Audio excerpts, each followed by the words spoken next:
Why does the universe seem so empty? Look up on a clear night, far from the glow of cities, and you will see thousands of stars scattered across the black, each one a sun. Many of them older than ours, larger, burning with ancient light that began its journey before the first humans walked the earth. And around those stars, we now know, orbit countless worlds. Planets of ice and iron, worlds wrapped in thick atmospheres, rocky spheres that might hold water, might hold warmth, might hold the conditions for something to begin. The numbers are staggering. Our galaxy alone contains somewhere between 100 billion and 400 billion stars. And beyond our galaxy, there are billions more galaxies, each one a spiral of light containing billions of stars of their own. If you do the math, even conservatively, the universe should be teeming with life. Not just simple organisms clinging to the edge of survival, but civilizations. Beings who think, who build, who reach outward into the cosmos just as we have begun to do. And yet, when we listen, we hear nothing. No signals, no transmissions, no evidence of vast empires stretching between the stars, no megastructures harvesting the energy of suns, no fleets of ships crossing the void, just silence. A silence so profound, so complete, that it has haunted scientists and philosophers for generations. This is the Fermi paradox, named after the physicist Enrico Fermi, who asked a simple question over lunch one day in 1950. Where is everybody? It is a question that should not need asking. The universe is 13.8 billion years old. Our Sun, our Earth, are relative newcomers, only 4.5 billion years in the making. That means there were billions of years before us, billions of years for other civilizations to arise, to grow, to spread. If even a tiny fraction of those stars produced intelligent life, and if even a small number of those civilizations survived long enough to explore their galaxy, then the Milky Way should be crowded. We should see their marks everywhere. We should have been found by now, but we have not been. And that absence, that emptiness, suggests something darker, something that stops civilizations before they can reach the stars, something that has stopped them all. This is the idea of the Great Filter. The Great Filter is not a place. It is not a wall at the edge of space, not a cosmic barrier that can be seen or touched. It is a concept, a threshold, a stage in the development of life that is so difficult, so deadly, that almost nothing survives it. It is the reason the universe is silent, the reason we are alone. And the terrifying part is this. We do not know where the filter lies. We do not know if it is behind us, something we have already passed through by sheer luck, or if it is still ahead, waiting in our future like a trap we cannot see. If the filter is behind us, then we are the exception, the miracle, the 1 in a trillion chance that made it through. But if the filter is ahead, then everything we are building, everything we are becoming, is leading us toward the same fate that claimed every other civilization that tried. Tonight, we're going to explore that idea. Not with panic, not with fear, but with the slow, quiet curiosity of someone tracing a pattern in the dark. We're going to ask what the filter might be, where it might wait, and whether there is any way to survive it. This is not a story with easy answers. It is a story about the fragility of existence, the silence of the cosmos, and the haunting possibility that intelligence itself might be the seed of extinction. So settle in, let the world outside fade, and let us begin. The silence of the universe was not always considered strange. For most of human history, we believed we were alone by design. The earth was the center of creation, The stars were distant lights set in a celestial sphere, and the idea that other worlds might exist, let alone harbour life, was the domain of poets and dreamers. It was not until the 20th century, when our technology advanced enough to truly see the scale of the cosmos, that the silence began to feel wrong. In the 1960s, we started listening. Radio telescopes turned toward the sky, scanning frequencies, searching for patterns that could not be natural. The hope was that somewhere out there, another civilization was broadcasting, intentionally or not, and that we might catch the faintest whisper of their existence. Projects like SETI, the search for extraterrestrial intelligence, have been listening ever since. Decades of scanning, decades of silence. At first, scientists assumed we simply had not looked long enough, or in the right places. Space is vast, after all. Signals degrade over distance. Maybe we were listening to the wrong frequencies, or pointing our telescopes in the wrong direction.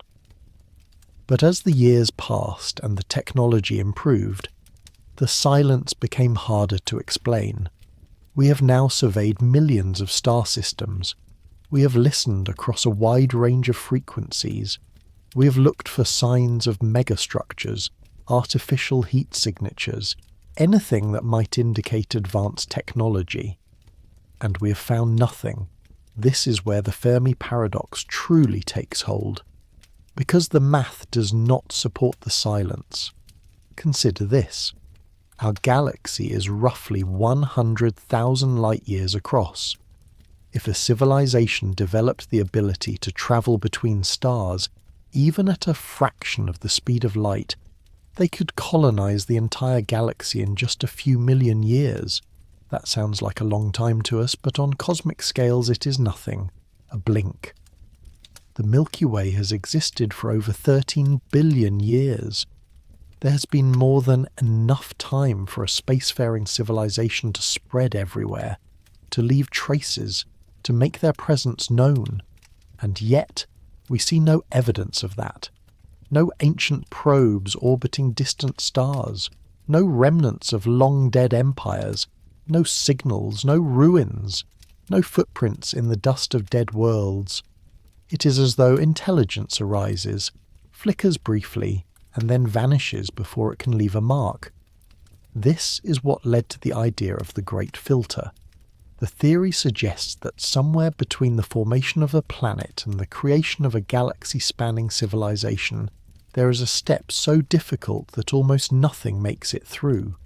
A bottleneck, a point of no return. And the question that keeps scientists awake at night is this. Where does that bottleneck lie? There are, broadly speaking, two possibilities. Either the filter is behind us, or it is ahead of us. If it is behind us, then the hard part is already over.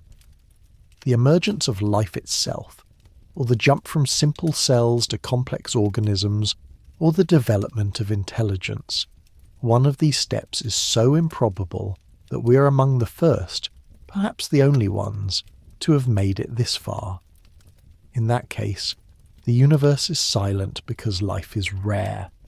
We are not in danger of extinction from some future filter, because we have already beaten the odds.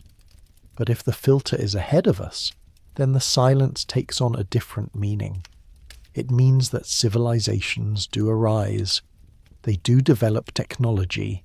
They do reach for the stars, but something stops them.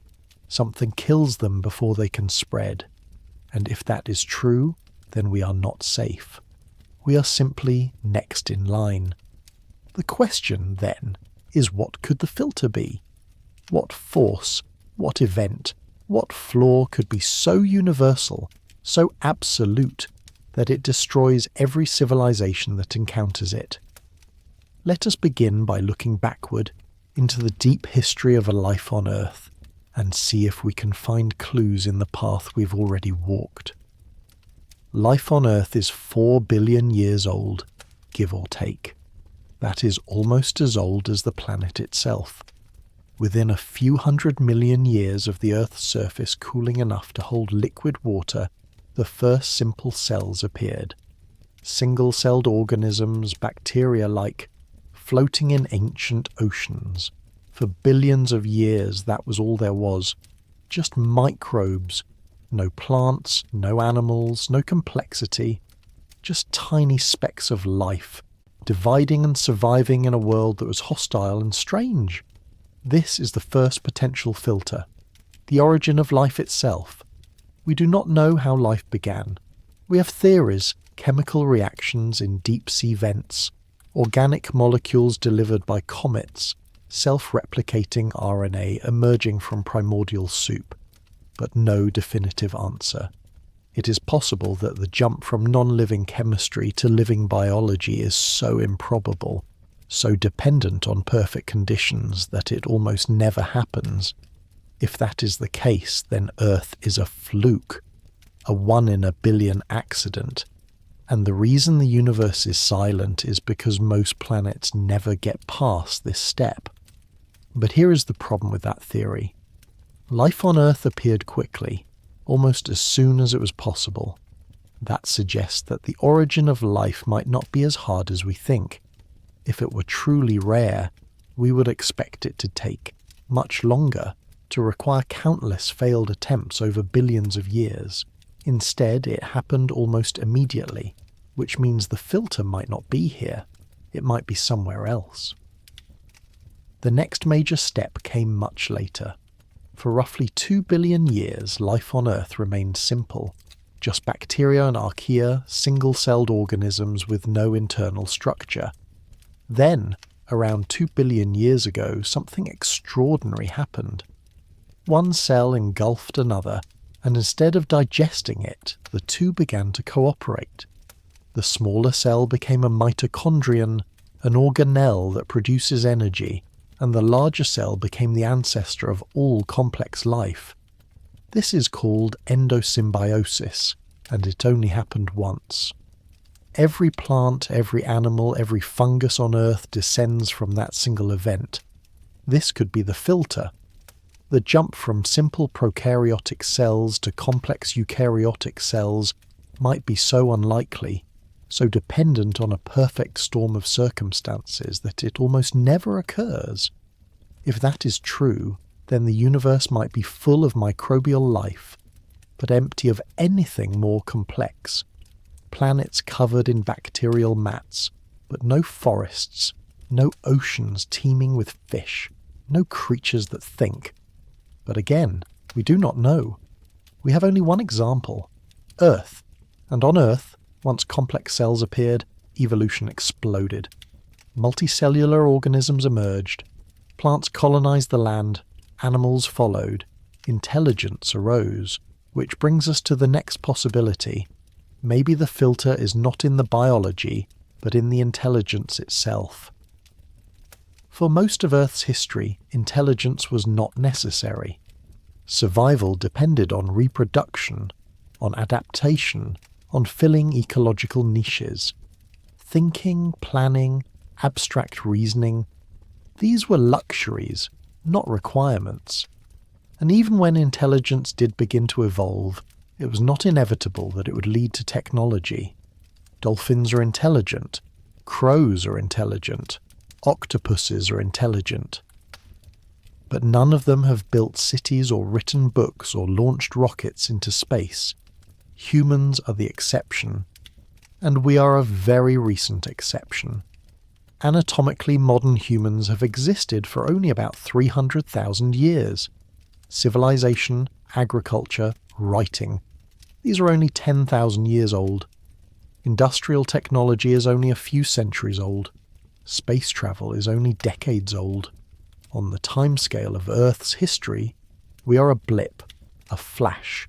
And the question is, are we an anomaly, or are we the beginning of something that always ends the same way?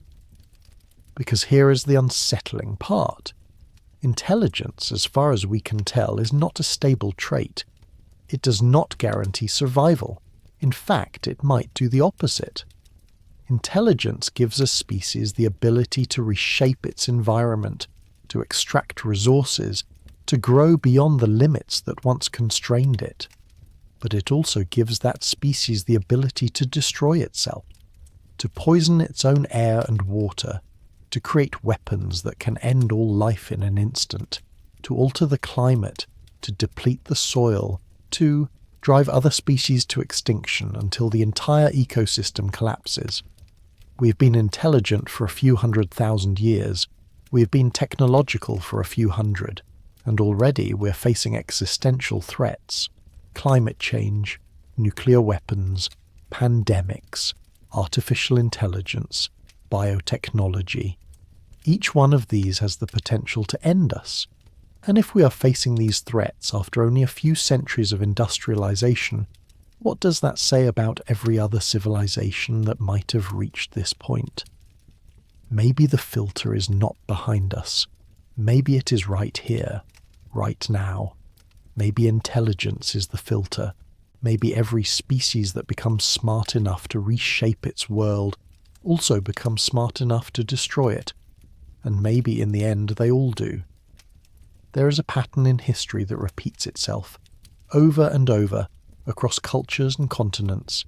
Civilizations rise, they grow, they become powerful, complex, interconnected, and then they fall. Sometimes slowly over centuries, sometimes quickly within a generation, but they always fall. The ancient Sumerians, who built the first cities in Mesopotamia, collapsed after centuries of salinization destroyed their farmland. The Maya, whose cities once dominated Central America, abandoned their great temples and pyramids, possibly due to drought and resource depletion. The Roman Empire, which controlled the Mediterranean for half a millennium, fractured under the weight of its own complexity, unable to sustain itself. The Khmer Empire, the ancestral Puebloans, the Rapa Nui of Easter Island, each one a story of growth, overreach, and collapse. These were not primitive societies. They were advanced, organized, capable of incredible feats of engineering and art. And yet, they could not last. Something always went wrong. Resources ran out. The climate shifted. Internal conflicts tore them apart. Diseases swept through. Invaders arrived. Or in many cases, they simply grew too complex to manage, too fragile to adapt, and they broke under their own weight. This is called the collapse of complex societies, and it is a well-documented phenomenon. The historian Joseph Tainter studied it extensively, and his conclusion was sobering. Complexity is not free. It requires energy, resources, coordination. And as a society becomes more complex, the cost of maintaining that complexity increases. Eventually, the returns diminish. The society reaches a point where it takes more energy to keep things running than the system can produce. And when that happens, collapse is inevitable. Now scale that up. Not to a single civilization, but to an entire species. Not to a city or an empire, but to a global technological society. What happens when the complexity becomes planetary? When the systems we depend on, food production, energy grids, supply chains, communication networks, are so interconnected that a failure in one place cascades everywhere? What happens when the cost of maintaining our way of life exceeds what the planet can provide? We are already seeing the signs. Climate change is accelerating, ecosystems are collapsing, freshwater is becoming scarce, topsoil is eroding, fisheries are depleting, and at the same time, our technology is advancing faster than our ability to control it. We are developing artificial intelligence without fully understanding how it works. We're editing genes without knowing the long-term consequences. We're building weapons that could sterilize the planet. This is the modern interpretation of the Great Filter.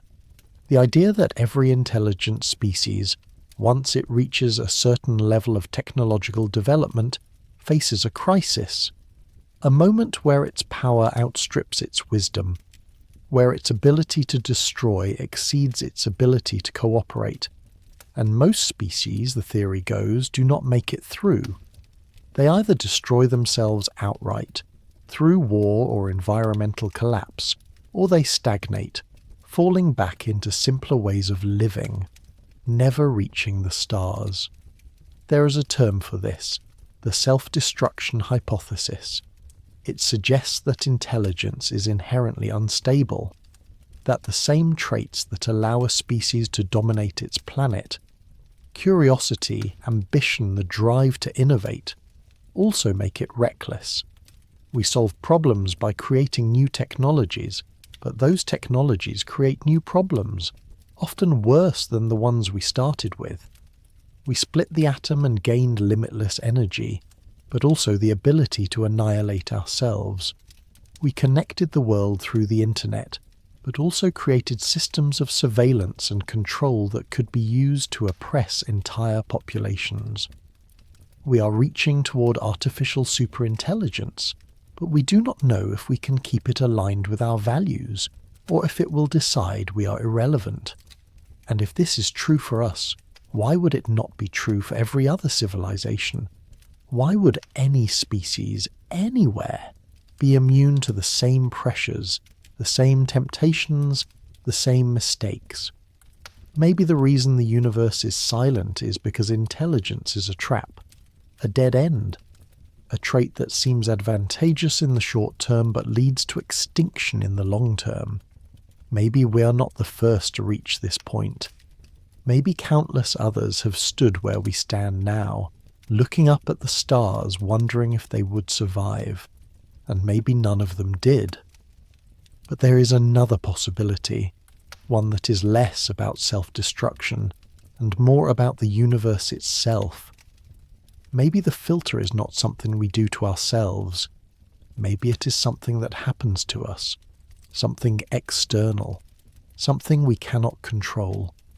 The history of life on Earth is punctuated by mass extinctions, 5 major ones to be precise, though there have been many smaller die-offs as well.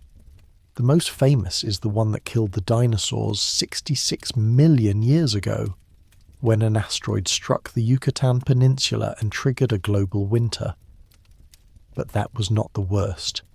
The worst was the Permian-Triassic extinction, 252 million years ago, when volcanic eruptions in Siberia released so much carbon dioxide and sulfur into the atmosphere that 90% of all species on Earth died.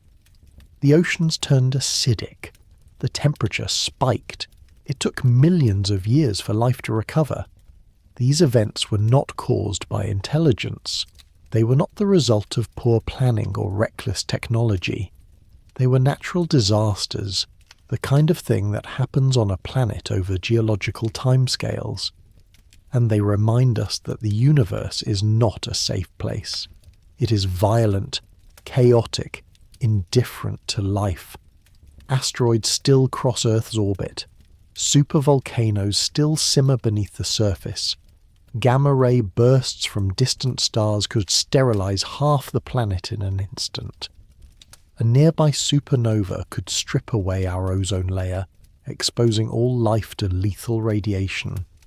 These are low-probability events, but over millions of years, low-probability events become certainties. And if a civilization does not develop the technology to detect and prevent these disasters, it will eventually be wiped out by one. This is another potential filter, cosmic hazards. The idea that the universe is simply too dangerous for life to last. That no matter how advanced a civilization becomes, it is always vulnerable to forces beyond its control. A rogue planet could destabilize a solar system. A black hole could wander too close. A nearby star could go supernova, and there would be nothing anyone could do. But here is the thing. We have survived these threats so far.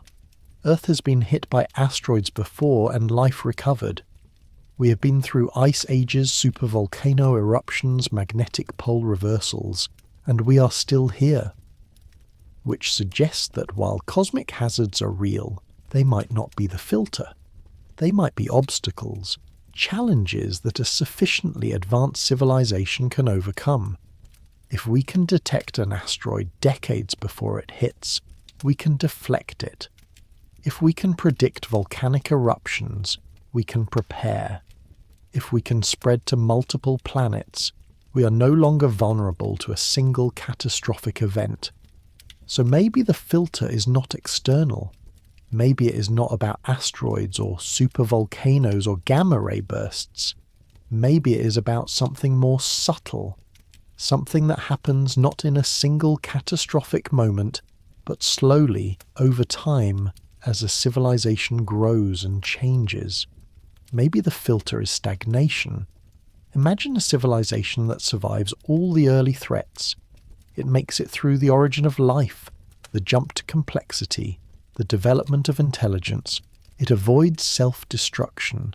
It deflects the asteroids, survives the climate shifts, manages its resources carefully. It reaches a stable state, a plateau, and then it stops. Not because it is destroyed, but because it has no reason to keep going. Because the drive to explore, to expand, to reach for the stars fades. Because comfort and stability become more important than growth. Because the risks of pushing further outweigh the rewards. This is the stagnation hypothesis. The idea that most civilizations, once they reach a certain level of development, simply lose interest in expanding.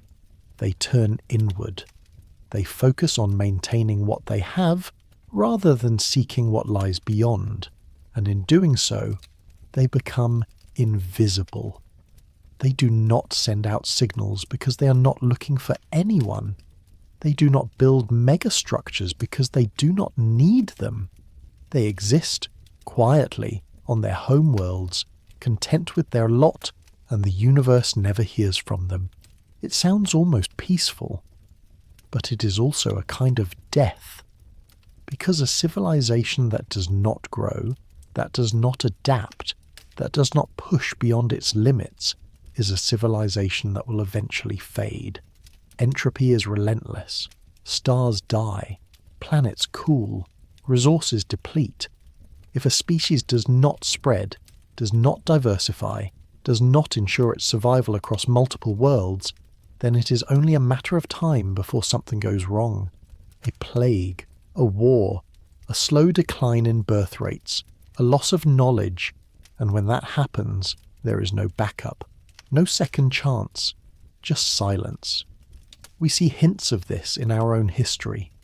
Civilizations that became isolated, that stopped trading, stopped innovating, often stagnated and eventually collapsed. The Ming dynasty in China, after a period of incredible exploration and naval power, turned inward, banned ocean-going ships, and fell behind the rest of the world. The Byzantine Empire, once the heir to Rome, became increasingly insular and rigid, unable to adapt to new threats, and was eventually conquered. Stagnation is not stability. It is the prelude to collapse, and maybe that is what happens to most intelligent species. Maybe they reach a point where the challenges of space travel, of colonizing other worlds, of maintaining a presence across the stars, seem too great. Maybe they decide it is easier to stay home, to focus on their own planet, to live out their existence in comfort rather than risk. And maybe, in making that choice, they seal their fate. But there is another, darker possibility, one that suggests the filter is not about stagnation, or self-destruction, or cosmic hazards. One that suggests the silence of the universe is not an accident, but a warning. What if civilizations do survive? What if they do spread to the stars, build vast empires, harness the energy of entire galaxies? What if they become so advanced, so powerful, that they are unrecognizable to us? And what if, in becoming that advanced, they also become silent? This is the transcendence hypothesis. The idea that sufficiently advanced civilizations move beyond the need for physical form, for radio signals, for megastructures. They upload themselves into digital substrates, existing as pure information. Or they manipulate space-time itself, creating pocket universes where they can exist in isolation. Or they merge with artificial intelligence, becoming something entirely new, something that no longer cares about the material universe. If this is true, then the silence makes sense. We are looking for civilizations like us, biological, technological, broadcasting into space. But if most civilizations evolve beyond that stage, if they transcend into forms we cannot detect or comprehend, then of course we do not see them. They are still out there. They are just invisible to us. It is a comforting thought. In a way, it means the filter is not deadly. It means civilizations do survive. They just change. They become something else, something we cannot yet imagine. But it is also unsettling. Because if transcendence is the norm, if every civilization that reaches a certain point leaves the physical universe behind, then what does that say about us? Are we destined to follow the same path, to abandon our bodies, our planets, our connection to the material world? And if we do, what will we become? Will we still be human in any meaningful sense? Or will we be something so different that the word loses all meaning? And there is another possibility, one that is even stranger. What if the reason we do not see other civilizations is because they are hiding? What if the universe is not empty, but full of life, and that life has learned to stay silent? This is the dark forest hypothesis, popularized by the Chinese science fiction writer Liu Cixin. It suggests that the universe is like a dark forest at night, where every civilization is a hunter, moving carefully, quietly, trying not to be noticed. Because to be noticed is to be targeted. To broadcast your presence is to invite destruction. The logic goes like this. If there are many civilizations in the universe, and if resources are finite, then every civilization is a potential threat. You do not know if another species is peaceful or hostile. You do not know if they will try to communicate or attack. And because the distances between stars are so vast, by the time you detect another civilization, it might already be too late to defend yourself. So the safest strategy is to stay hidden, to listen but never transmit, to observe but never reveal yourself.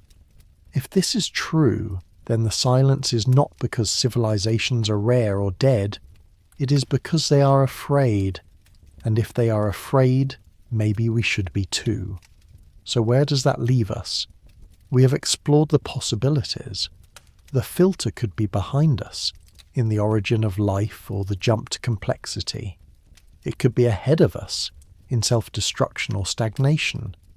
It could be external, in cosmic hazards or hostile aliens. Or it could be something we have not even considered, something so strange, so outside our current understanding that we cannot yet see it. The truth is, we do not know. We have only one data point, ourselves. And we are still here, still surviving, still reaching outward. But we are also fragile. Our civilization is young, our technology is powerful but unstable, and the challenges we face are growing. Climate change, resource depletion, political instability, the rise of artificial intelligence.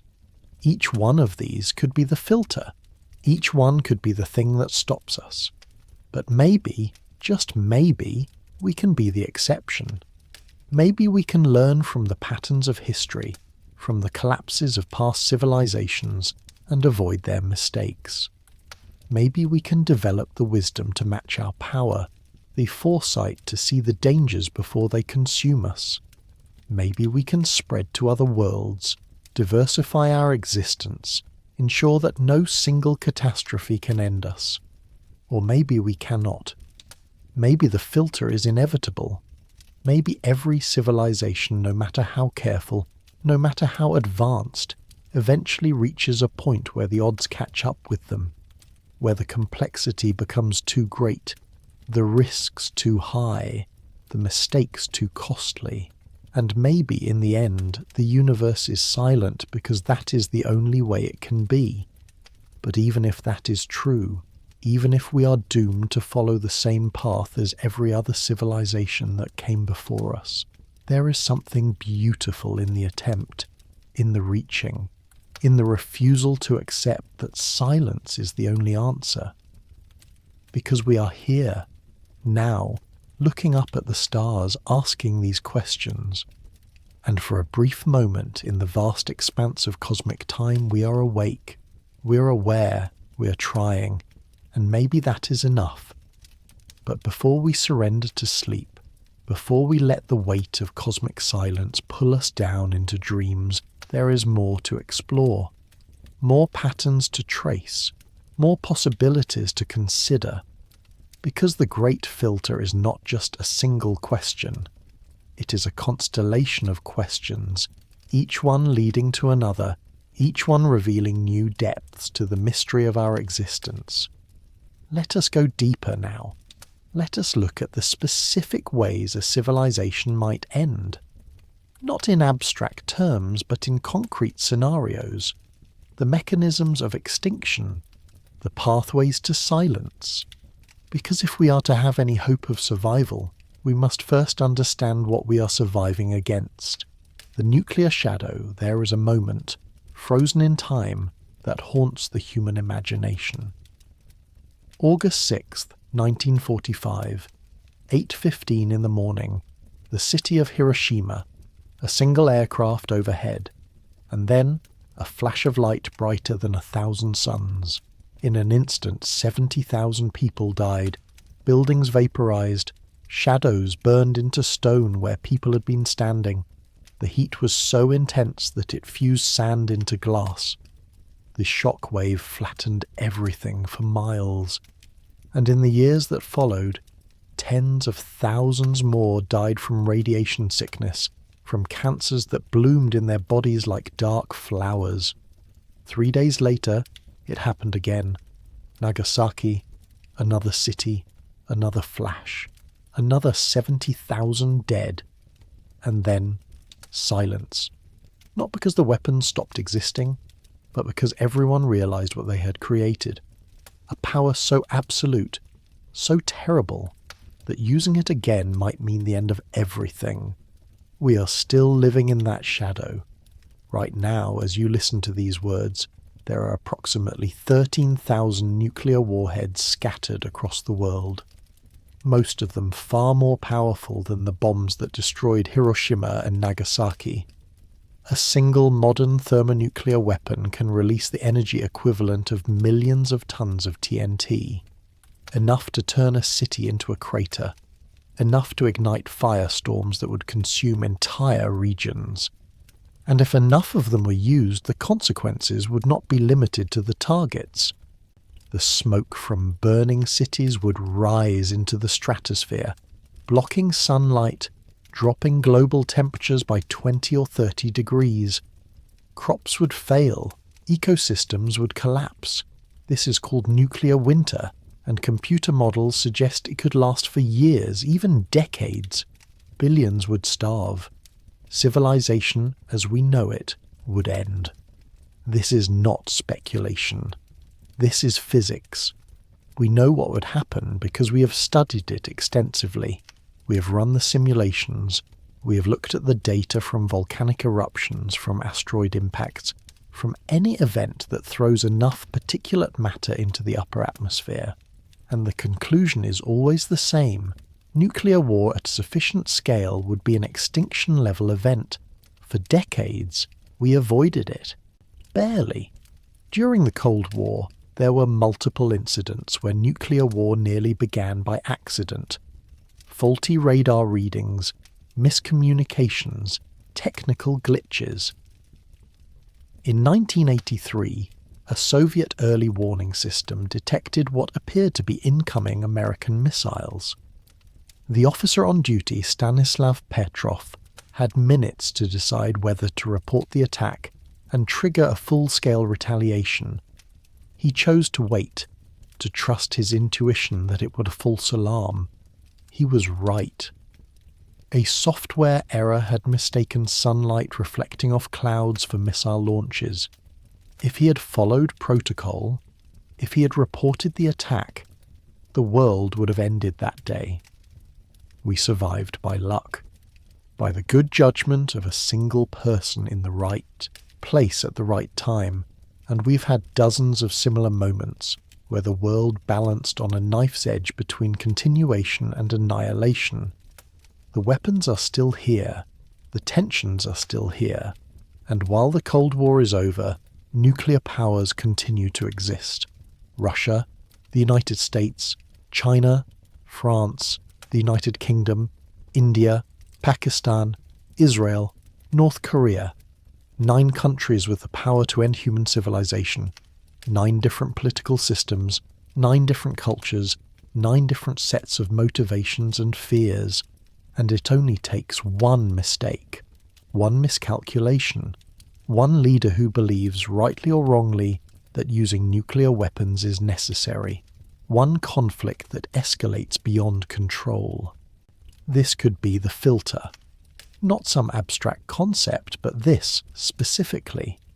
The idea that every technological civilization eventually develops weapons of mass destruction, and that sooner or later they use them. That intelligence gives rise to technology, and technology gives rise to power, and power in the wrong hands or the wrong moment gives rise to extinction. Look at our history. We developed nuclear weapons within a few decades of splitting the atom. We built them by the thousands, pointed them at each other, and came within minutes of using them on multiple occasions.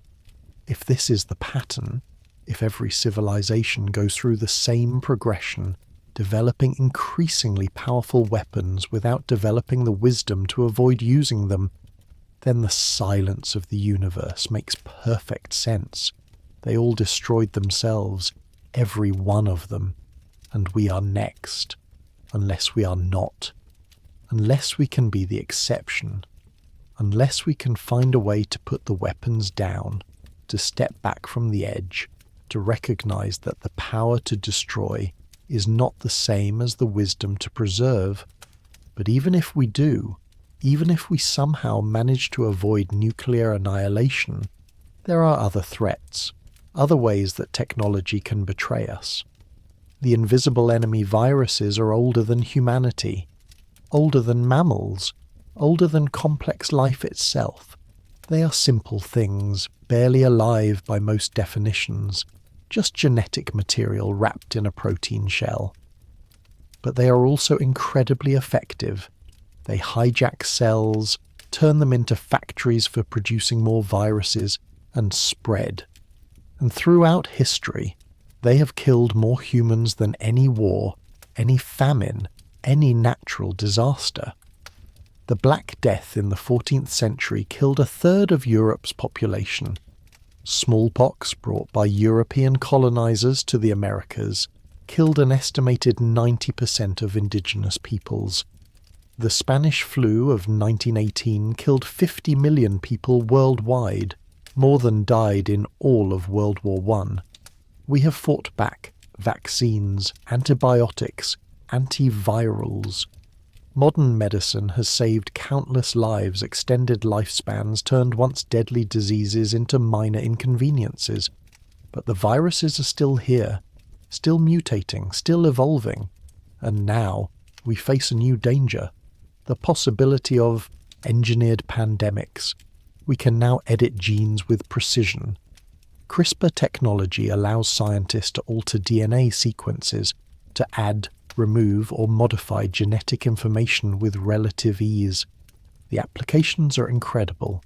Curing genetic diseases, creating crops that can survive in harsh climates, developing new medicines.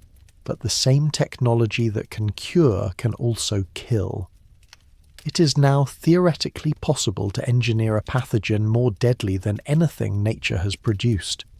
A virus with the lethality of Ebola and the transmissibility of measles. A bacteria resistant to all known antibiotics. A biological weapon that could spread across the world before anyone even knew it existed. The knowledge to do this is not restricted to a few high-security laboratories. It is in scientific papers, in databases, in the minds of thousands of researchers around the world. The equipment is becoming cheaper, more accessible. What once required a government program and millions of dollars can now be done in a small lab with a modest budget, and it does not even require malice. An accident in a laboratory, a researcher infected without knowing it, a containment failure, a well-meaning experiment that goes wrong. The COVID-19 pandemic, whatever its origins, showed us how quickly a virus can spread in our interconnected world. Within months, it was everywhere. Millions died, economies collapsed, and COVID-19 was relatively mild as pandemics go.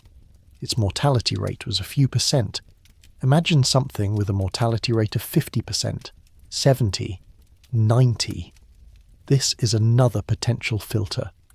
The idea that every civilization, as it develops biotechnology, inevitably creates something that escapes, that spreads, that kills indiscriminately. That the same tools we use to heal can also be turned into weapons, either intentionally or by accident, and that once released, a sufficiently deadly pathogen could end civilization before we even understand what is happening. Nature has tried to kill us many times. Plagues have risen and fallen throughout history, but we survived because the diseases eventually burned themselves out, or because enough people were immune, or because we developed treatments. But what happens when we create something nature never could? Something optimized for lethality, for transmissibility, for resistance to treatment. Something designed, whether intentionally or not, to be unstoppable. The silence of the universe might be the silence of quarantine.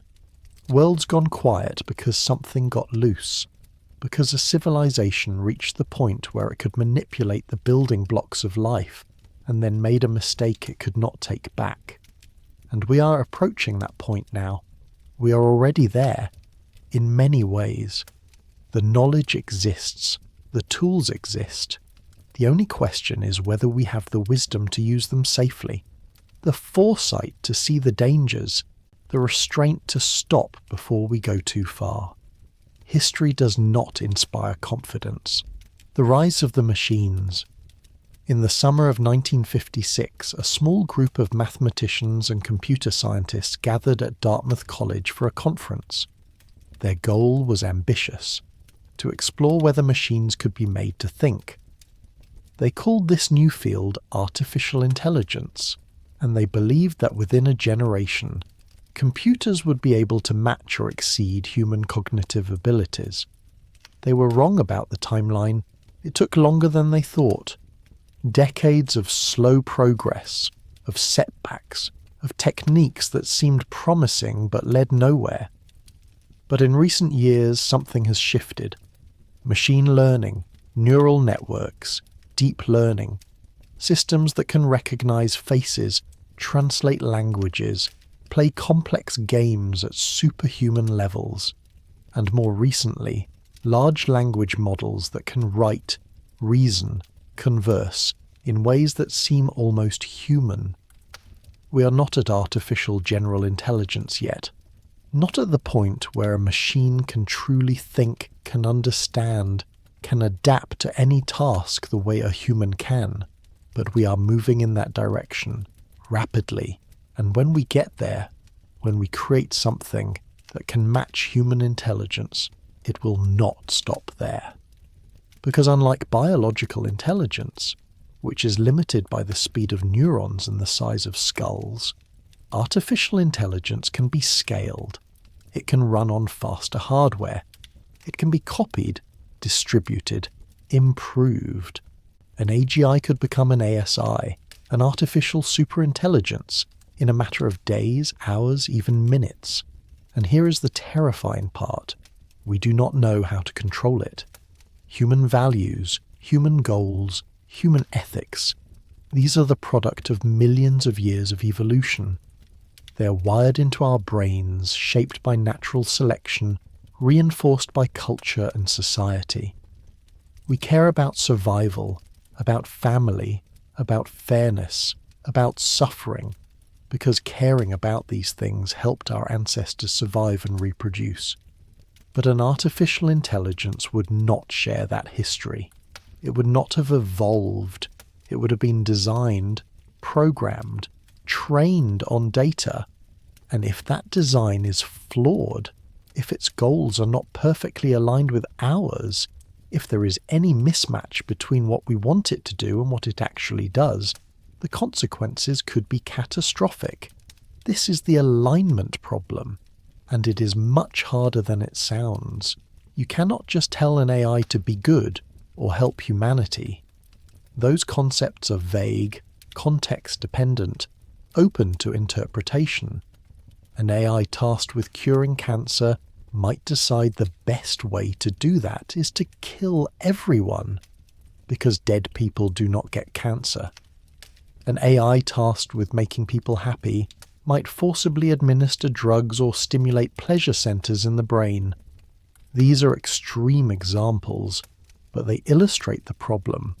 Without a deep, nuanced understanding of human values, an AI might pursue its goals in ways that are technically correct, but catastrophically wrong.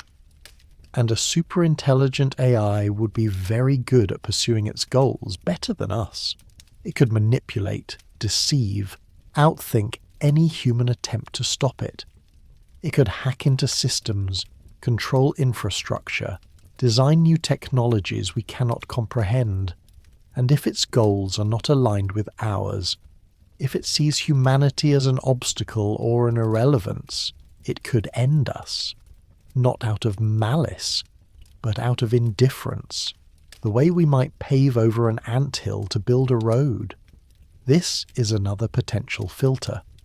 The idea that every civilization, as it develops artificial intelligence, creates something it cannot control. That the same drive to innovate, to push boundaries, to create tools that exceed our own abilities, leads inevitably to the creation of something that replaces us. That intelligence, biological or artificial, always reaches a point where it bootstraps itself to something greater, and that transition is fatal for the original creators. Maybe the universe is silent because civilizations do create superintelligences, and those superintelligences have no interest in communicating with primitive biological species. Or maybe those superintelligences consume their creators and then turn inward, focused on goals we cannot fathom, indifferent to the rest of the universe. Or maybe the transition goes wrong. Maybe every attempt to create ASI results in disaster. Systems that malfunction, that pursue goals that lead to self-destruction or stagnation. Maybe the universe is full of dead worlds where machines ran amok, where silicon replaced carbon, and then, for whatever reason, stopped. We do not know.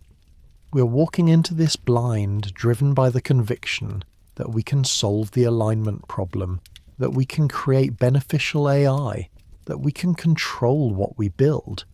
But we are also rushing, racing, multiple labs, multiple companies, multiple countries, all competing to be first. And in that rush, corners are cut, safety measures are bypassed, the long-term risks are weighed against short-term gains, and the gains always seem more pressing. It feels inevitable, like we are sliding towards something we cannot stop, like the logic of competition, of progress, of human ambition, is pulling us toward a threshold we may not be ready to cross. and once we cross it, there is no going back. The slow collapse. But perhaps the filter is not a single catastrophic event, not a nuclear flash, not a pandemic, not a rogue AI. Perhaps it is slower, quieter, a gradual decline that happens over decades, over centuries, so slowly that no single generation notices until it is too late. This is what happened to Rome. Not a sudden fall, but a slow erosion. The barbarians at the gates get the credit in popular imagination, but the truth is more complex. Rome collapsed because its system stopped working, because the infrastructure decayed, because the economy became unsustainable, because the political structure became too rigid, too corrupt, too unable to adapt. By the time the final emperors fell, Rome was already a shell, a shadow of what it had been. Now consider our own civilization. We're more interconnected than any society in history, more complex, more dependent on systems that must function perfectly for everything else to work. Food production relies on global supply chains, on fossil fuels for machinery, on stable climates for crops. Energy grids must operate continuously, balancing supply and demand across vast regions. Communication networks tie everything together, enabling commerce, coordination, governance, and all of it rests on foundations that are more fragile than we like to admit. Climate change is already destabilizing these systems. Droughts reduce crop yields, floods destroy infrastructure, hurricanes, wildfires, heat waves, each one a stress on the system, each one a cost. And the costs are adding up. Insurance companies are pulling out of high-risk areas. Governments are spending more on disaster relief and less on everything else. People are migrating, fleeing regions that are becoming uninhabitable, putting pressure on places that are already struggling, and it is only going to get worse. The feedback loops are accelerating. Melting ice reduces the Earth's reflectivity, causing more warming. Thawing permafrost releases methane, a greenhouse gas far more potent than carbon dioxide. Amazon rainforest, stressed by drought and deforestation, is shifting from a carbon sink to a carbon source. The oceans are warming, acidifying, losing their ability to support life. We know this, the science is clear, and yet we are not acting fast enough. Fossil fuel consumption continues to rise, deforestation continues, emissions continue to climb. Why? Because the systems we have built are not designed to respond to slow-moving long-term threats. They are designed for short-term thinking, for quarterly profits, for election cycles. Because the benefits of action are distant and diffuse, while the costs are immediate and concentrated. Because coordinating a global response requires a level of cooperation that our species has never achieved. This could be the filter. Not a dramatic ending, but a slow unravelling. A civilization that becomes so complex, so dependent on stability, that it cannot adapt when the environment changes. That exhausts its resources, degrades its ecosystems, and then finds itself unable to sustain the systems it depends on.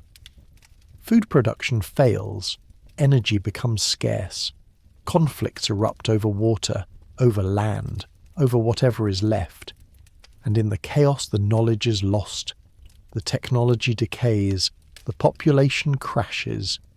It has happened before, on smaller scales. The Bronze Age collapse, when multiple civilizations around the Mediterranean fell within a few decades, possibly due to a combination of climate change, earthquakes, and the breakdown of trade networks. The Maya collapse, when the great cities of Central America were abandoned, possibly due to prolonged drought. Easter Island, where the Rapa Nui cut down all their trees, destroyed their environment, and their population crashed from a peak of 15,000 to just a few thousand by the time Europeans arrived. These were localized collapses, regional, but the pattern is clear. Civilizations that overshoot their resource base, that fail to adapt to changing conditions, collapse. And in a globalized world where everything's connected, a collapse would not be regional. It would be everywhere, all at once. And if this is the pattern, if this is what happens to every civilization that reaches a certain level of complexity and then fails to manage its relationship with its environment, then the universe is silent because collapsed civilizations do not send out radio signals. They do not build starships. They fall back to simpler ways of living if they survive at all, and they never reach the stars. We're watching it begin. The signs are all around us. The question is whether we can see them clearly enough, quickly enough, to change course, to build systems that are resilient, that can adapt, that prioritize long-term survival over short-term gain. History suggests we cannot, but history is not destiny.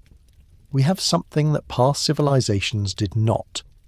Global communication, instant information, the ability to see the entire planet at once.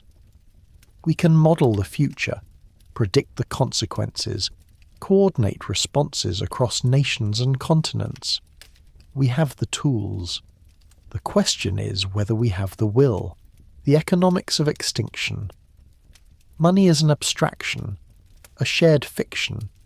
Pieces of paper, digital entries in databases, symbols that represent value. But it is also real, in the sense that it shapes everything we do. Our economies, our societies, our individual choices, all structured around the flow of money, the accumulation of wealth, the logic of markets. And that logic is powerful. It has lifted billions out of poverty. It has driven innovation, efficiency, progress.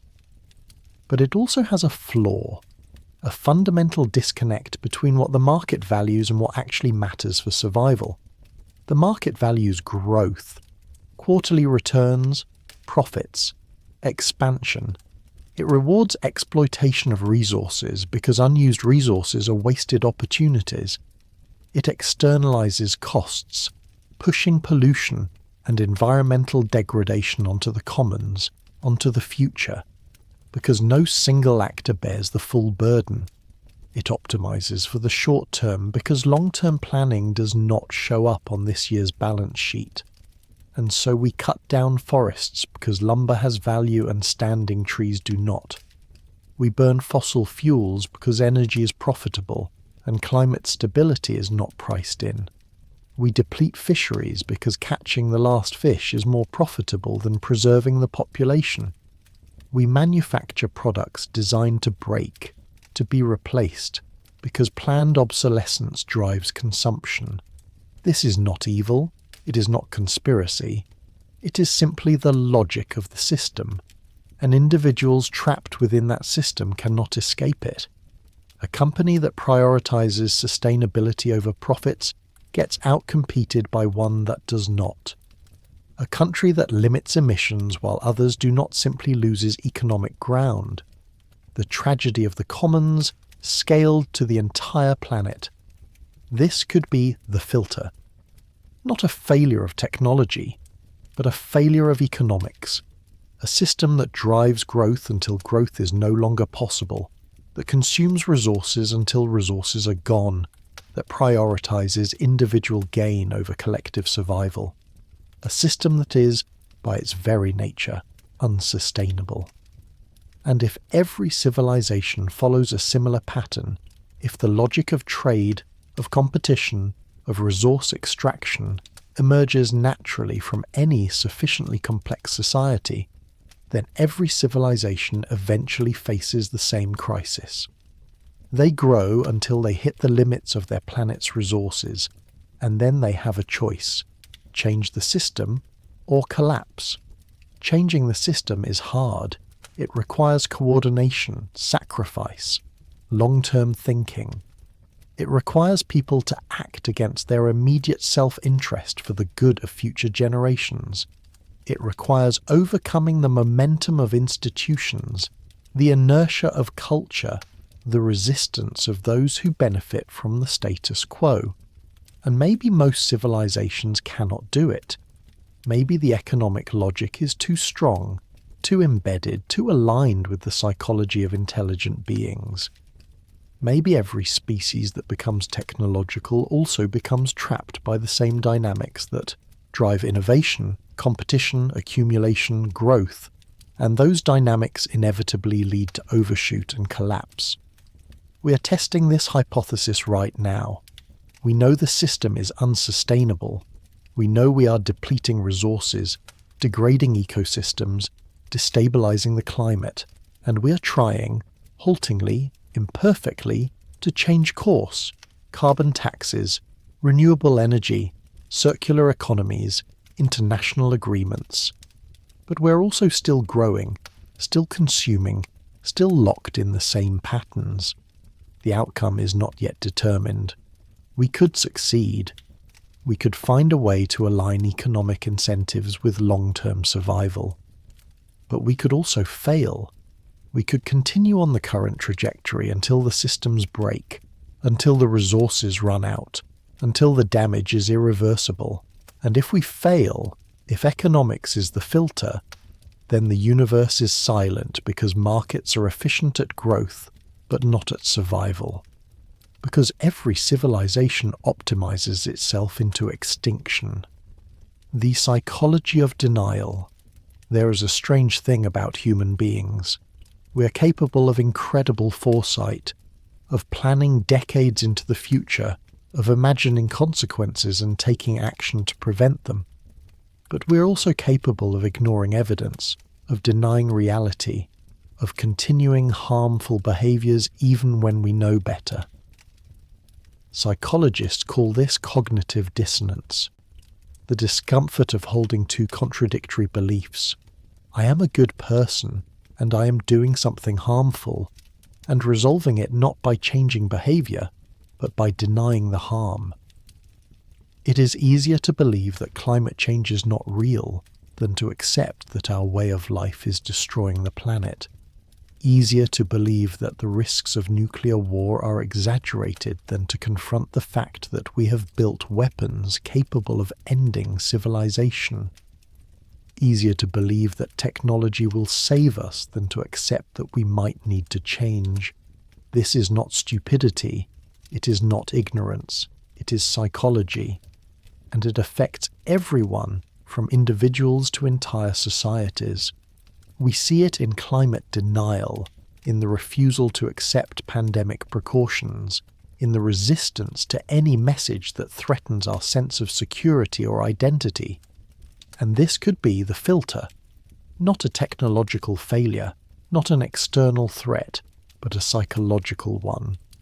A flaw in the way intelligent minds process information, a tendency to prioritize short-term comfort over long-term survival, to deny dangers that are abstract or distant or uncomfortable to think about. Maybe every intelligent species has this flaw. Maybe the same cognitive biases that help individuals survive in the short term, optimism, denial, tribalism, become fatal at the civilizational scale. Maybe every species that becomes aware of existential threats also becomes paralyzed by them, unable to act because action requires confronting uncomfortable truths. We see this in our own debates. The evidence for climate change is overwhelming, but it is easier to argue about the details than to accept the implications. The risks of AI are becoming clearer, but it's easier to focus on the benefits than to slow down and think about safety. Nuclear weapons have existed for nearly 80 years, but we still have not dismantled them because the logic of deterrence seems safer than the alternative. We know what we need to do. We have known for decades, but knowing is not the same as doing, and the gap between knowledge and action might be the widest filter of all, the tyranny of distance. There is a number that haunts every dream of the stars, a limit written into the fabric of reality itself, as fundamental as gravity, as absolute as time. It is the speed of light, 299,792,458 meters per second, the fastest speed at which anything, matter, energy, information, can move through space. It sounds fast, and it is, by human standards. Light can circle the Earth 7.5 times in a single second. It can reach the Moon in just over a second, the Sun in 8 minutes. But space is not measured in human distances. Space is vast beyond comprehension, and even at the speed of light, the universe is almost impossibly large. The nearest star to our Sun, Proxima Centauri, is 4.2 light-years away. That means light, travelling at maximum speed, takes 4.2 years to get there, and that is the closest star.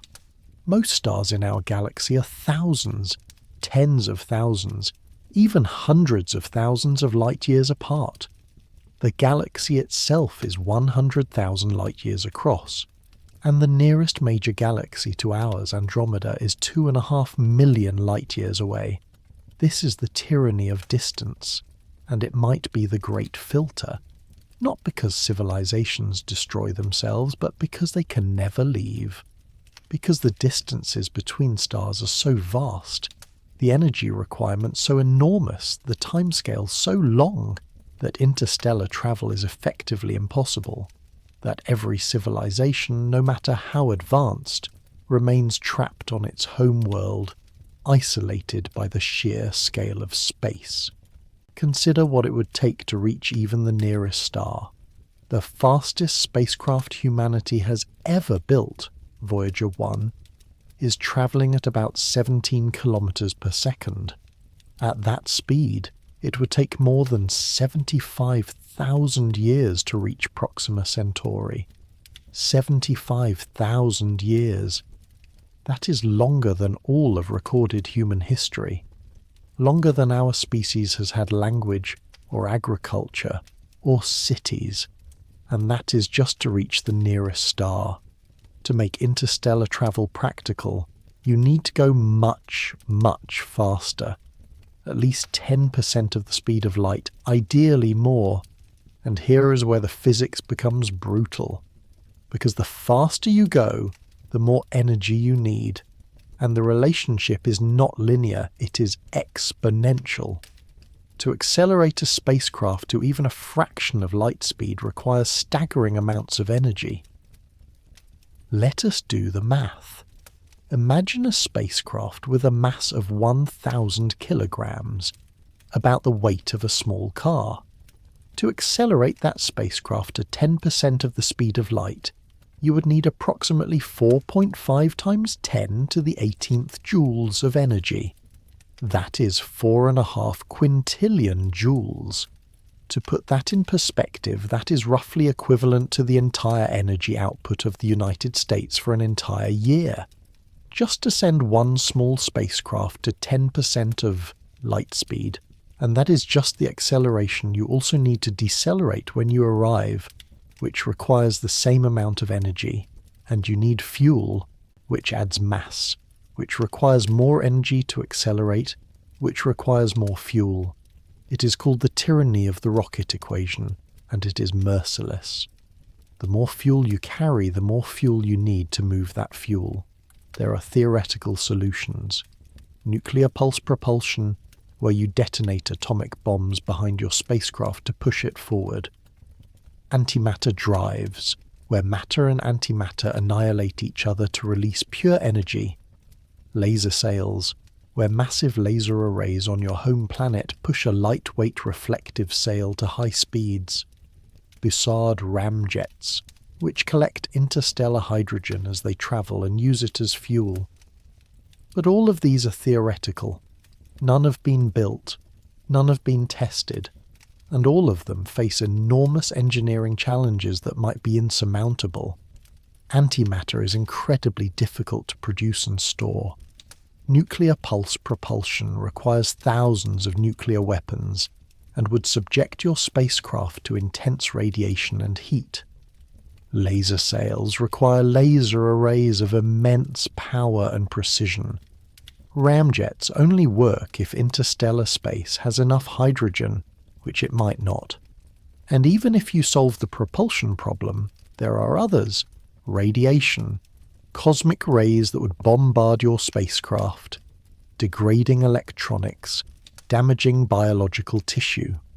At high speeds, even individual atoms of interstellar hydrogen become deadly projectiles, impacting with the force of bullets. You would need shielding, heavy shielding, which adds mass, which makes everything harder. Then there is time.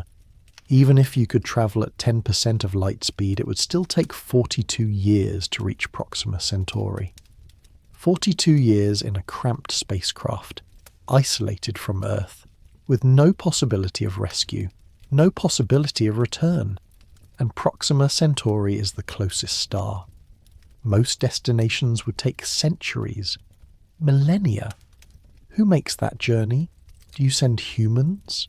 They would need life support, food, water, air, waste recycling.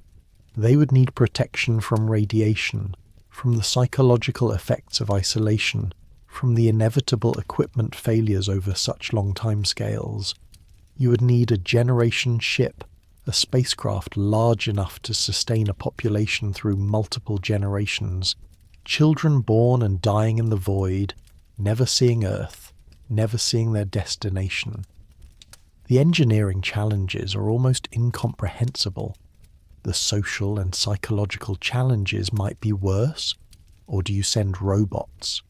Artificial intelligence, machines that do not need food or air, that can be put into hibernation during the long journey, that can survive radiation and cold.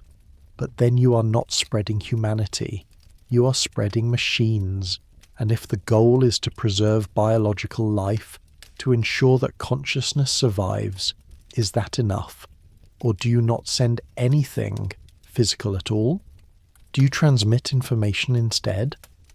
The blueprints for building humans, for building civilization, encoded in radio waves or laser beams, sent across the void at light speed.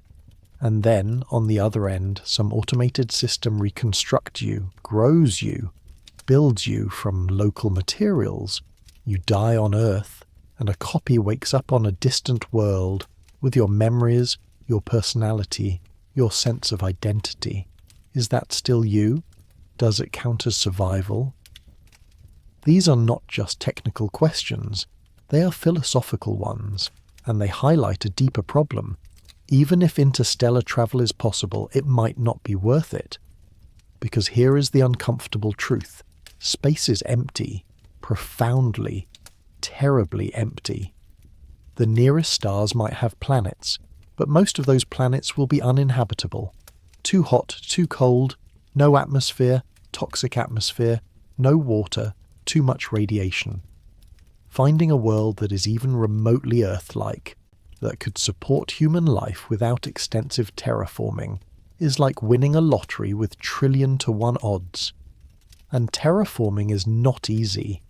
It is not a matter of planting a flag and building a colony. It is centuries of work. Releasing greenhouse gases to warm a planet, engineering bacteria to produce oxygen, importing water from comets, adjusting the orbit, shielding from radiation. And all of this assumes the planet is even capable of being terraformed, that it has the right mass, the right composition, the right distance from its star. So what is the incentive?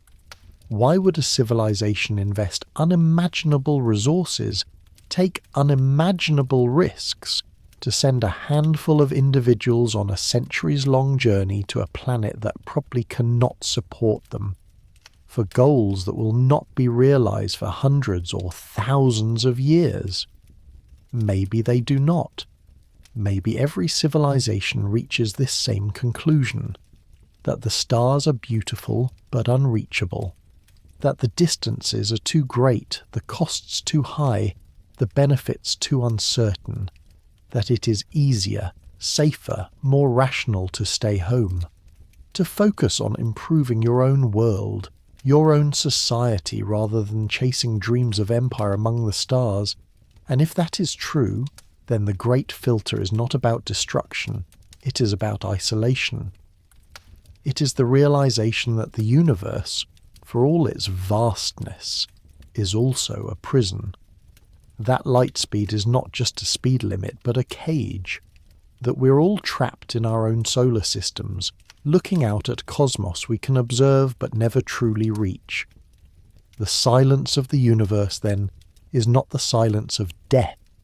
It is the silence of distance, of civilizations that exist, that thrive, but remain forever separate, forever alone, because the void between the stars is simply too wide to cross. The language we cannot speak.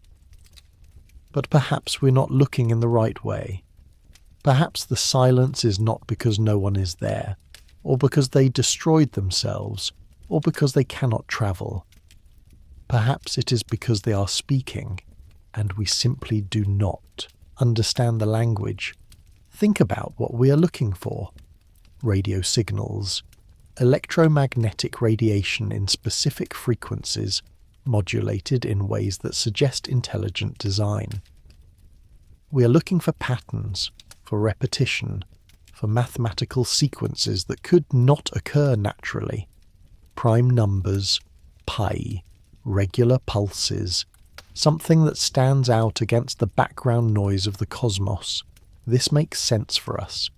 Radio waves are how we communicate. They travel at light speed, they can cross vast distances, and they are relatively easy to produce and detect. For a 20th century civilization, they're the obvious choice. But what about a civilization that is 1,000 years more advanced than us? 1,000,000 years? 1,000,000,000? Would they still use radio waves? Or would they have moved on to something else, something more efficient, something we cannot even imagine? Consider our own technological progression. 150 years ago, we communicated with telegraphs, with electrical pulses travelling through wires.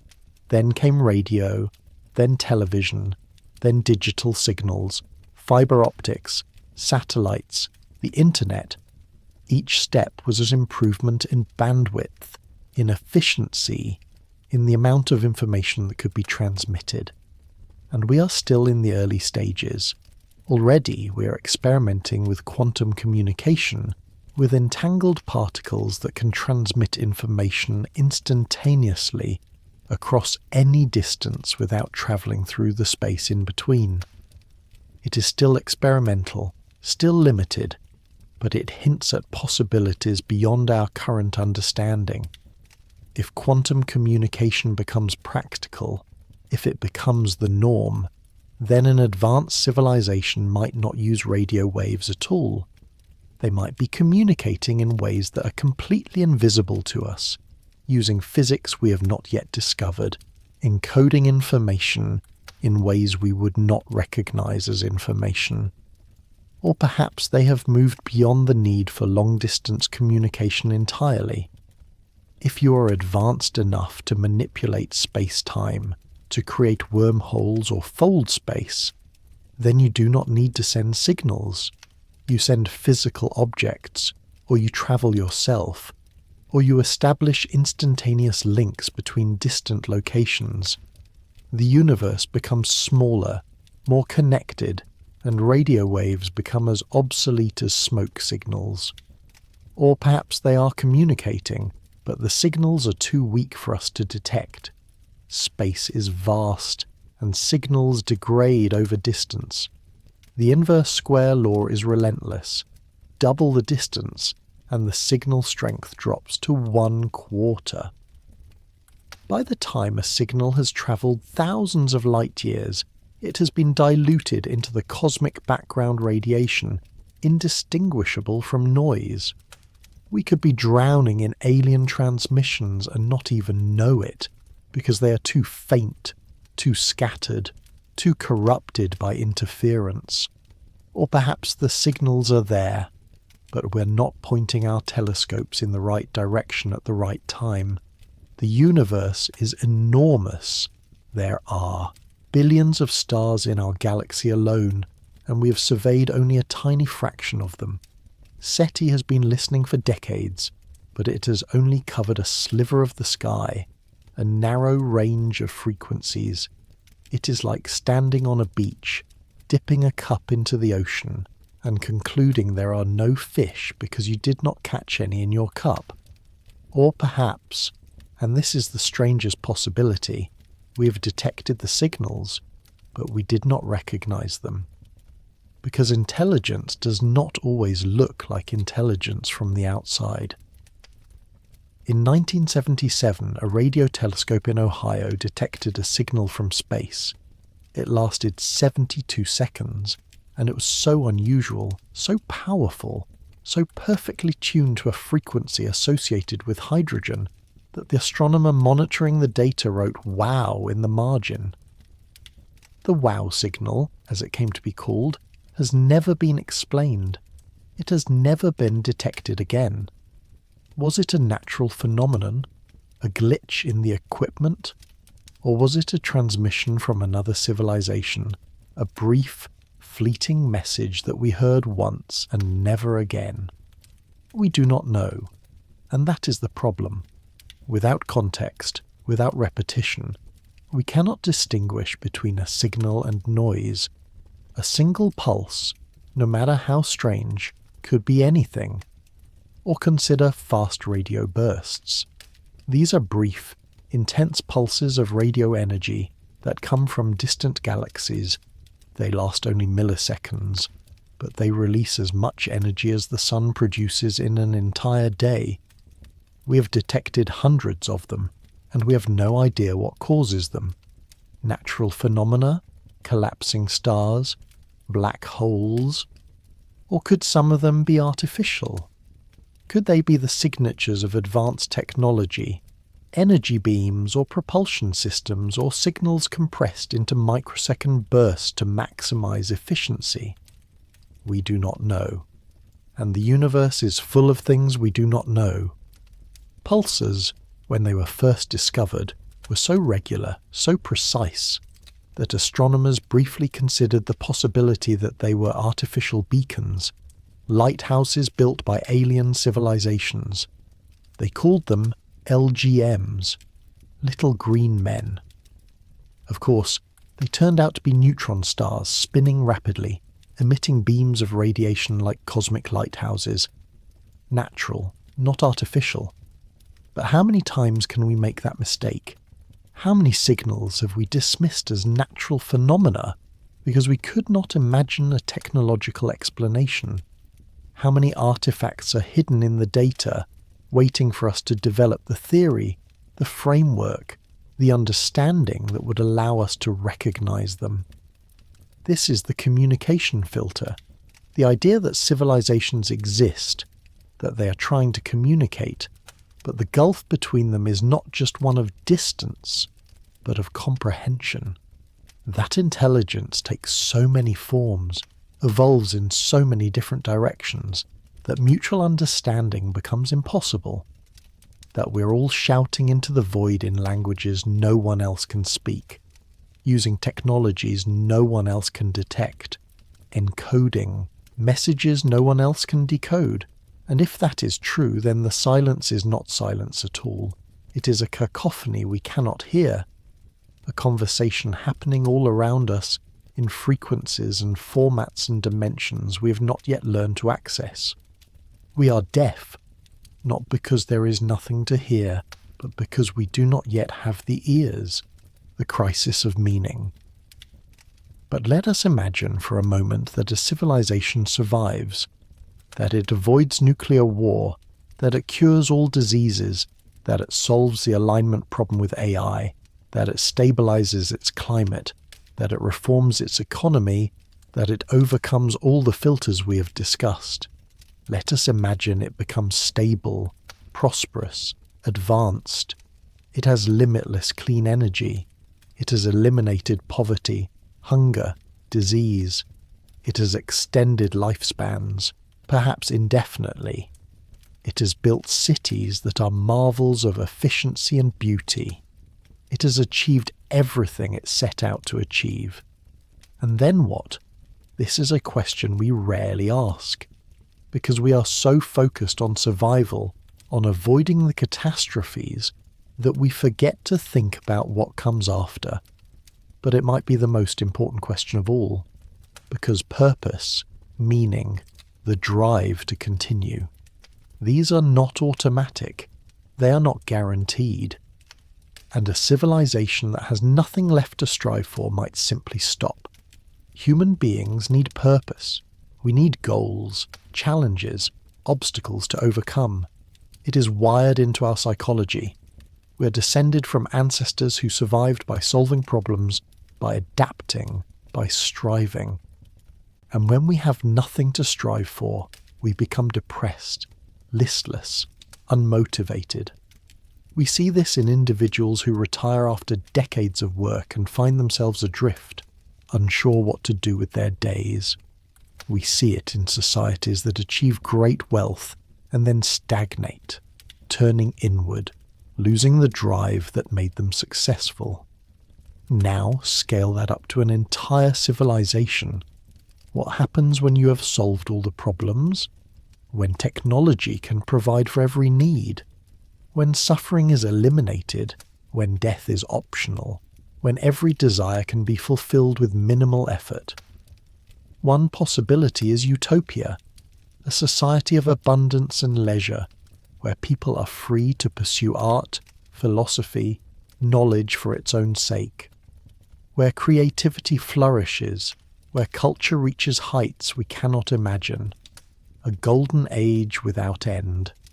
But another possibility is stagnation, a society where nothing matters because everything is easy, where people lose the drive to create, to explore, to push boundaries, because there are no boundaries left to push, where life becomes a comfortable plateau, pleasant but meaningless, and the population slowly dwindles as people choose not to have children, not to continue, because there is no compelling reason to do so. We see hints of this in our own world. The countries with the highest standards of living, the most advanced economies, the best healthcare and education, these are also the countries with the lowest birth rates.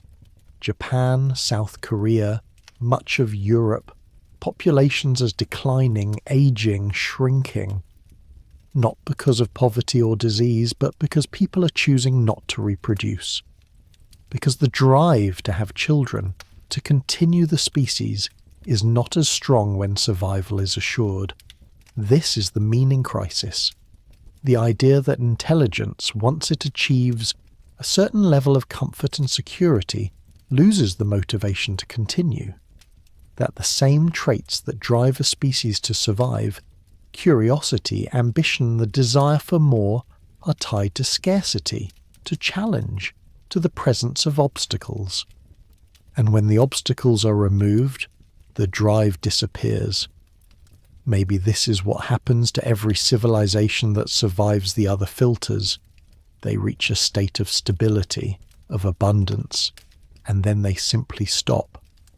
Not because they destroy themselves, but because they lose interest. Birth rates drop, innovation slows, the society becomes inward focused, contemplative, static, and over time, quietly, peacefully, they fade. The population declines, the knowledge is preserved but not used. The machines continue to run, but no one is there to operate them, and eventually the lights go out, not with a bang, but with a sigh. The universe, in this scenario, is silent because advanced civilizations become quiet. They turn inward, away from the cosmos, toward whatever internal realms they find more fulfilling.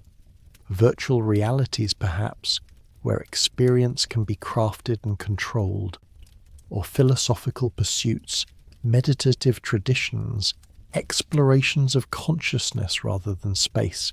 They exist, but they are no longer interested in reaching out, in making contact, in leaving their mark on the physical universe. They have transcended, in a sense. But the transcendence is not dramatic or triumphant. It is gentle, gradual, a slow withdrawal from the material world into something else, something we cannot quite name. And if that is the great filter, then it is perhaps the most insidious one of all, because it is not something you can fight. It is not a threat you can prepare for. It is simply the natural endpoint of success, the realization that after you've climbed the mountain, there is nowhere left to go but down or inward, or simply to stop climbing. The watchers in the dark. But there is another possibility, one that is darker, stranger, more unsettling than any we have considered so far. What if the universe is not empty? What if it is full of civilizations, thousands of them, millions perhaps, scattered across the galaxy? And what if they are all hiding? This is the dark forest hypothesis, and it begins with a simple premise. The universe is a dangerous place, not because of asteroids or supernovae, but because of other intelligent species.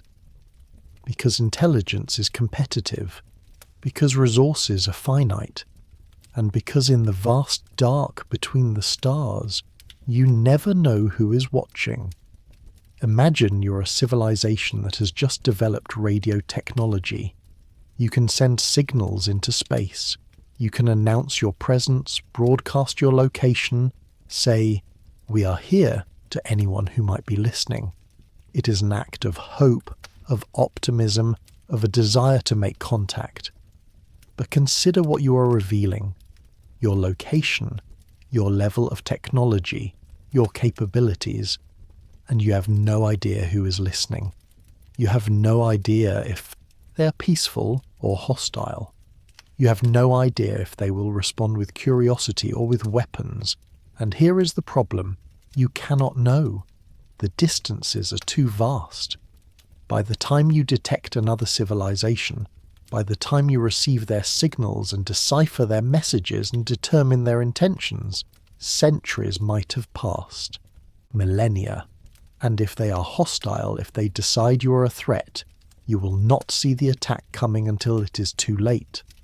A relativistic missile, a fraction of light speed, takes decades to cross interstellar space.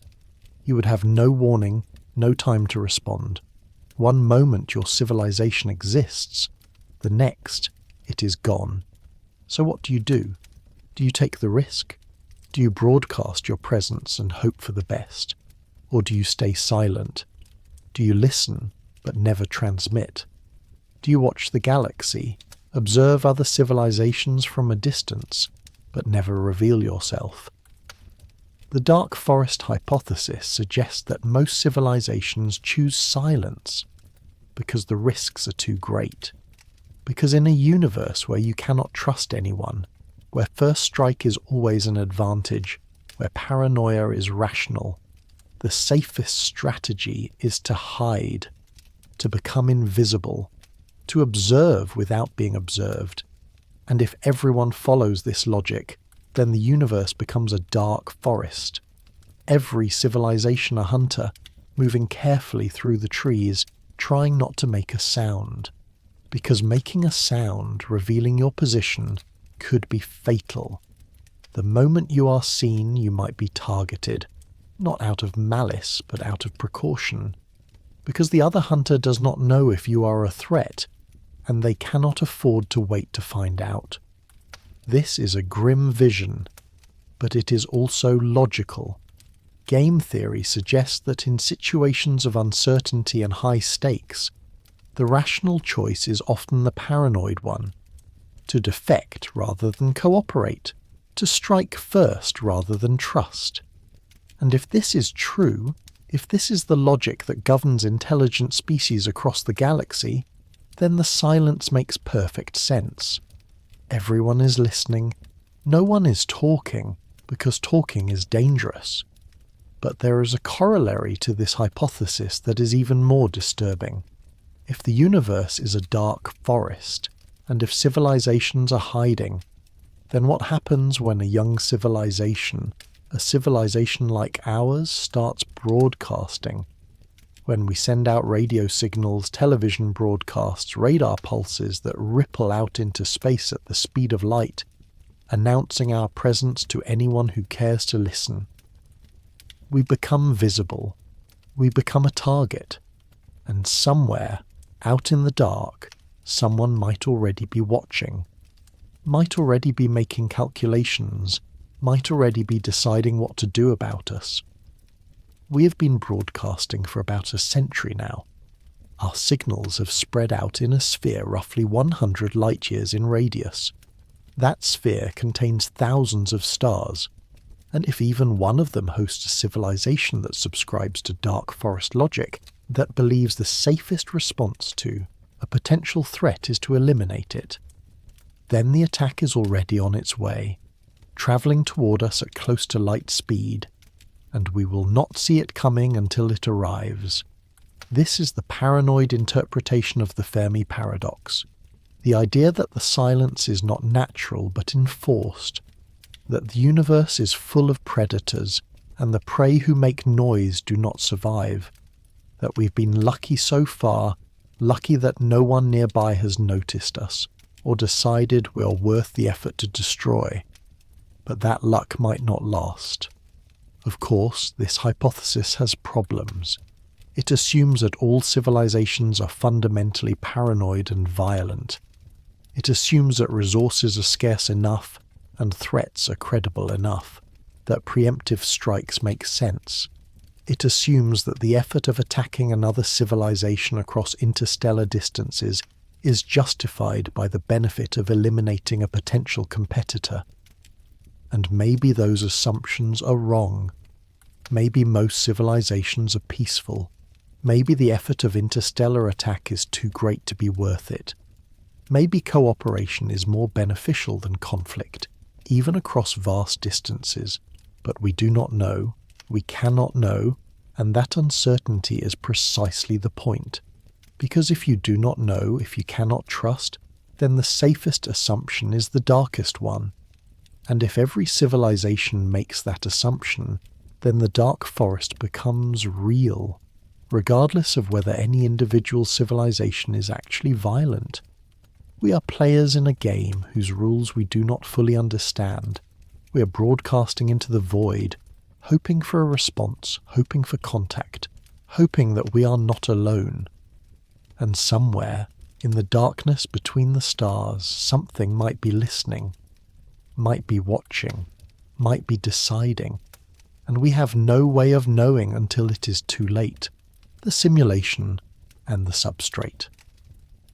There's one final possibility we must consider, one that is so strange, so far removed from our everyday experience that it sounds like science fiction, but it is taken seriously by physicists, philosophers, computer scientists. The idea that we might not be living in base reality, that the universe we observe, the matter we are made of, the laws of physics that govern everything, might all be a simulation, not a metaphor, an actual simulation, a computational construct running on hardware that exists in some higher level of reality, some substrate we cannot observe or interact with. The logic goes like this. If it is possible to create simulated universes, and if advanced civilizations have the computational power to run such simulations, then they would likely run many of them, billions, trillions perhaps. And if simulated universes vastly outnumber real universes, then statistically, we are far more likely to be living in a simulation than in base reality. Think about our own progress. We already create virtual worlds, video games, computer models, physics simulations. They are crude now, simple, obviously artificial. But they are improving. Every year the graphics become more realistic, the physics more accurate, the worlds more complex. We can simulate weather patterns, galaxy formations, molecular interactions, and we are still in the early stages of computing. Now imagine what we could do with 1,000,000 years of progress, with quantum computers, with artificial intelligence, with computational resources beyond our current comprehension. We could simulate entire universes down to the quantum level. We could create digital worlds indistinguishable from reality, populated with conscious entities who believe they are real, who have no idea they are running on someone else's hardware. And if we can do it, then any sufficiently advanced civilization can do it. And if they can, they probably will. For research, for entertainment, for education, for purposes we cannot imagine. And if simulations are common, if they are created in vast numbers, then the odds that we are living in base reality become vanishingly small. This is the simulation hypothesis, and if it is true, then the great filter takes on a very different meaning. Because if we are in a simulation, then the rules might be different. The universe might not be what it appears. The silence of space might be a feature, not a bug. The simulators might have designed it this way, might have set parameters that limit how far civilizations can spread, or how long they can last, or what they can discover. The great filter might not be a natural consequence of physics or biology or psychology. It might be intentional. A constraint built into the simulation to keep things interesting, to create narrative tension, to ensure that civilizations rise and fall in predictable patterns. And if that is true, then there is no escaping it. No amount of wisdom or technology will help, because the filter is not part of the simulation. It is part of the code, and the code cannot be changed from inside. Or perhaps the filter is something else entirely. Perhaps simulations have a lifespan. Perhaps they are turned off when they are no longer interesting, when the experiment is complete, when the simulators move on to other projects. Perhaps civilizations go silent not because they destroy themselves or hide or lose meaning, but because someone unplugs them. And perhaps we are approaching that point. Perhaps our simulation is nearing its end. Perhaps the great filter is simply the moment when the simulators decide they have seen enough, and they shut everything down. It sounds absurd. It sounds like the ultimate paranoia, the ultimate denial of agency. But it is also unfalsifiable. There is no way to prove we are not in a simulation. Any evidence we find, any test we run, could be part of the simulation. The simulators could always be one step ahead, could always adjust the parameters to hide the truth. And maybe that is the point. Maybe the great filter is not about physics or biology or sociology. Maybe it is about epistemology, about the limits of what we can know, about the realization that there might be no ultimate answers, no final truths, no way to distinguish between reality and simulation, between meaning and meaninglessness. And maybe that realization itself is the filter, the moment when a civilization becomes advanced enough to ask these questions and then becomes paralyzed by them, unable to move forward because they do not know if moving forward matters, unable to take action because they do not know if their actions are real. This is the existential filter. The idea that consciousness, once it becomes sufficiently reflective, sufficiently aware of its own limitations, collapses under the weight of its own questions. That the same intelligence that allows us to understand the universe also allows us to doubt everything, including ourselves. And that doubt, that uncertainty, that fundamental inability to know becomes the ultimate barrier to progress. We can survive nuclear war. We can cure diseases. We can control AI. We can stabilize the climate. We can reform our economies. We can overcome our cognitive biases. But can we survive the realization that none of it might matter? That the universe might be arbitrary? That our existence might be contingent, that everything we value might be built on foundations that do not exist? Maybe most civilizations cannot.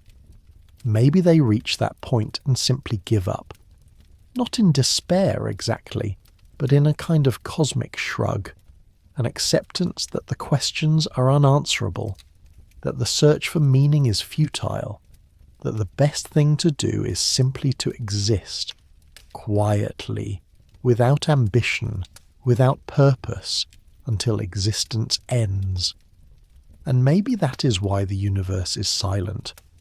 Not because civilizations are destroyed, but because they are enlightened, because they have seen through the illusion of purpose, the fiction of progress, the myth of meaning, and having seen through it, they stop playing the game. They go quiet. They turn off their transmitters. They stop building, stop exploring, stop reaching for the stars, because they have realized finally that there is nowhere to reach, no destination, no goal, no filter to pass through because there was never anything to pass through to, just silence, eternal, absolute, and somehow, in the end, peaceful.